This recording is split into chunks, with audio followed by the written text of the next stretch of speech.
Okay guys, what's going on? Main Event Matt here. Time for my Lucha Underground review. And I'm going to tell you guys right now, I liked the episode tonight, just like usual. It was a little weak compared to the past couple weeks. But I think that's just mainly saying because I didn't like the main event. Just because of who won. Stupid sexy star bitch ass and fucking Mariposa won, which I know a lot of people like them, but I can't fucking stand either one of them. So they won, nonetheless. They beat Ivelisse and Taya, which is sad. I don't like Taya, but I love Ivelisse, and she got pinned, so that kind of made me a little angry. The fact that they're not going to be in the match. It was for two of the Aztec medallions, which the final Aztec Gift of the Gods match will be this Ultima Lucha. That'll be the final one of the season. And so far, from what I've heard, fucking Sexy Stars bitch ass wins the fucking match. So if that happens, I'm going to be in a bad mood. But nonetheless, she won that match. This match, there wasn't anything really memorable about it, to be honest. Like, they more or less just stressed the fact that both the teams hated each other. I do remember Ivelisse jumping off a guardrail onto the Mariposa bitch. Yeah, I remember her jumping off the guardrail onto her, and then Mariposa doing like a running crossbody onto the chairs when Taya was sitting there, because Taya got through into the chairs. But other than that, I don't really remember much from that match. I think just because I was pissed off because of the ending. But the story of the night, we got Mascarita Sagrada, the little midget guy, going one-on-one with Dogga. Yeah, Dogga. But, which I don't like either of them either. The match was interesting to watch, though, but I don't like either of them. It ended up ending with Dogga getting the win. Wasn't too long of a match, like I figured. Which every single team that I wanted to win, or every single person I wanted to win tonight lost, so that was a little, shitty. But, what can I complain about? Last week, Pentagon won. He's my favorite, so, I mean, I can't complain about too much. He's going to fight the champ. Oh, and the ending was great, too, which we'll talk about that the last of this review. But, this match, it wasn't very long. Dogga ends up winning with a side Russian leg sweep into the crossface, I believe is what the submission was. It looked like a crossface. He ended with a side Mexican leg sweep, and then rolled it over into a crossface. And then the little midget guy tapped out. And then Famous B goes to help him up, which I'm happy that they're actually doing something with Famous B, because if you remember clear back to the starting of Season 1, he just kind of showed up, he's just like, my name's Famous B, there's nothing else about me, yeah, I just come in here and talk, and then I wrestle, I have no gimmick. But now, he is bought on, and he was trying to help Mascarita Sagrada pick up wins over the past season, and he hasn't had a win yet. And then all of a sudden, out of nowhere, Famous B, which right before he does this, I'm thinking, okay, when's he going to fucking finally turn on this Mascarita guy? When is he going to finally kick the midget's ass? And then I'm waiting, and then he fucking super kicks him right after I'm thinking that. I'm like, when's this going to happen? And he super kicks him out, and I'm like, oh shit, there it happened. But, so yeah, it looks like we're going to get Famous B versus Mascarita Sagrada at Ultima Lucha, and this will probably be where Mascarita gets his first win of the season, which I'll laugh my ass off. I think it'll be entertaining. I just hope they have Famous B compete in a couple matches before they have that match, just so he doesn't just lose his one match the whole season. Because instead of having him wrestle, he's just been managing this guy the whole season. And now just finally at the end of the season, he's going to wrestle. So I don't know if he's injured or something, or if he just didn't want to compete or something. I don't know, but he hasn't fought at all this season. He fought last season, of course, but he hasn't fought at all this season until Ultima Lucha Dos. But it looks like he's more than likely going to lose to Mascarita Sagrada unless they just have him job the whole season. So we'll just have to see, which that'd be a little bad, considering the fact that he's the only midget on their roster and they're making him a jobber. That's kind of fucked up. But no, I think it'll be a funny match. Especially after he's done beating Mascarita with a shoe. He throws it out of the ring and tells Brandy, the blonde-headed chick with the more high-pitched voice than probably than Ali on TNA. You know what I'm talking about? So yeah, it's terrible, but it was fucking funny.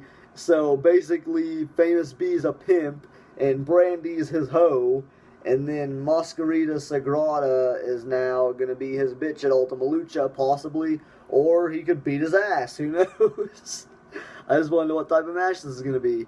Another disappointment. We didn't get to see Pentagon, Mil Muertes, Matanza, Cage. Like, all the good wrestlers I like in Lucha, we didn't get to see tonight. But we did get to see Joey Ryan, Cortez Castro, and Cisco. And I like that group simply because they do the Shatter Machine.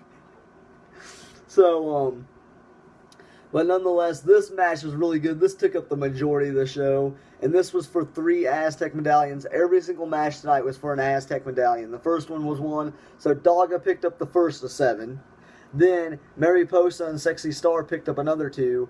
And then the team to pick up the other 3 medallions wasn't Joey Ryan and 2/3 of the crew. It was actually Killshot, the Mestro Dila, one of the 3 goons of Mil Muertes, the one with the purple skull looking mask, him, and then who else did I not say? Killshot, Fuckhead, and then Marty the fucking Moth Martinez. You already know how much I hate Marty, and then for them to win the freaking gold. I mean, I like Killshot. I've liked Killshot since he debuted. He's pretty cool, and especially now that he's got this army background gimmick. He's pretty cool. I like Killshot. I love his fucking foot stomp. It looks amazing. It's better than the coup de grace of Finn Balor's, in my opinion. But the problem I have with this is I hate Marty the Moth, and this Silvestro de la Morte guy I haven't seen much of. Which I really don't understand why he's not, like, teaming in, like, the trios with his fuckhead partner, his partners, the other Disciples of Death. That's what they're called, Disciples of Death. The other 2 Disciples of Death, I don't know why he's not teaming with them. But whatever, I guess they did it to make it interesting tonight, but I don't know why they would pick him. If you see what I'm talking about, I think it says Sami Callihan just followed me. But nonetheless, I was squinting looking at what was across my screen. I think Sami Callihan I can't read that very good, but nonetheless, Lucha Underground tonight was pretty dang good. Wait, we haven't talked about the ending yet. And I guess throughout this match, there wasn't nothing big. The only thing that I really remember from this match, too, is when I do remember Cisco doing the hurricanrana that he almost fucked up and his pants, his jean shorts almost fell down with. I remember that. That's pretty funny. But the only other thing that I can really remember is, oh yeah, the atomic. Someone hit him with an atomic drop. I can't remember who hit him with atomic drop, but someone did. And when they did, they hit Joey Ryan with it, and he just hulks up. Oh, of course he's got that super dick, and of course it didn't affect him. He just hulks up. Can't believe they're actually using that gimmick in Lucha Underground. That's what, when Joey Ryan first appeared in Lucha, I was like, what the hell? He's not a luchador. I guess since he can do dick flips, I guess he's a luchador. But no, oh, and then they went for the Shatter Machine at the end. I can tell you how it ended. They went for the Shatter Machine at the end. It gets stopped because Joey Ryan ends up hitting the guy with the super kick. I can't remember which one of the 3 it is. It might be the masked guy, the Disciple of Death. But Joey Ryan ends up cutting him off and super kicking him. And he says, "This is my time. This is my match."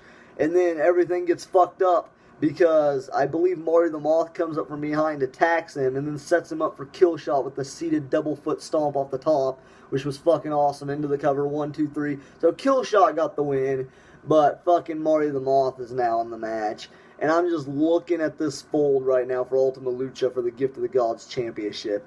And it's fucking Mariposa, Sexy Star, Daga, Marty the Moth, a Disciple of Death, and Killshot.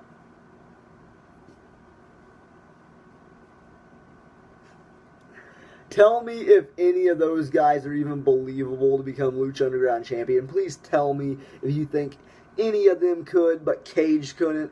please elaborate on how that's going to work? Because Cage failed on his cash into the Gift of the Gods title. Why the fuck are we going to believe Sexy Star's bitch ass can cash in and win the fucking title? Why the hell would we think that? Why the fuck would she be able to when Ivelisse couldn't if they're going to have a luchadora cash in and get the belt? Why the fuck is it going to be Sexy Star's bitch ass, who I can't fucking stand, and she botches a bunch of freaking maneuvers? I cannot stand her. She is a fucking piece of trash. She's like their fucking John Cena, but nonetheless, fuck that bitch. Moving on to the final segment of the show, which was actually really good, and I kind of figured this when Puma came out. I thought either Puma was going to set up to say that he's going to retire, he's going to have his last match at Ultimate Lucha, will retire from Lucha Underground, because we all know it's Ricochet, and there's been talks of Ricochet going to NXT. So I figured he might be coming out to say that Ultima Lucha 2 is his last match, but I believe they've already started recording Season 3, so I believe he'll be around for at least Season 3. And but he ends up calling out, which I figured, Rey Mysterio, and Rey Mysterio drops the great line of he's a veteran, he's pioneered this form of wrestling and lucha, and Lucha Libre, and that Prince Puma, well, he's still a prince, and well, Rey Mysterio's El Rey, the king, if you don't know Spanish at all. But which I thought was a great line. It was very simple, but it was very great. But anyways, Rey Mysterio ends up saying he wants to know if he's still the best, so he's going to accept this match. So we are getting Rey Mysterio and Prince Puma at Lucha Underground. Now think about it, it's Ricochet versus Rey Mysterio. If you don't like Lucha Underground, that's still a big match name, especially with what Ricochet did with Will Ospreay in New Japan. So just think about that and just consider watching Ultima Lucha, because it's going to be awesome. Then we got Cero Miedo, Pentagon Jr. going one-on-one with the Monster Matanza for the Lucha Underground Championship. That's going to be awesome. But other than that, guys, that's the end of my Lucha Underground review. Stay tuned for next week, and stay tuned for any future videos on this channel, including Universe's Crossfire, which will be up tomorrow.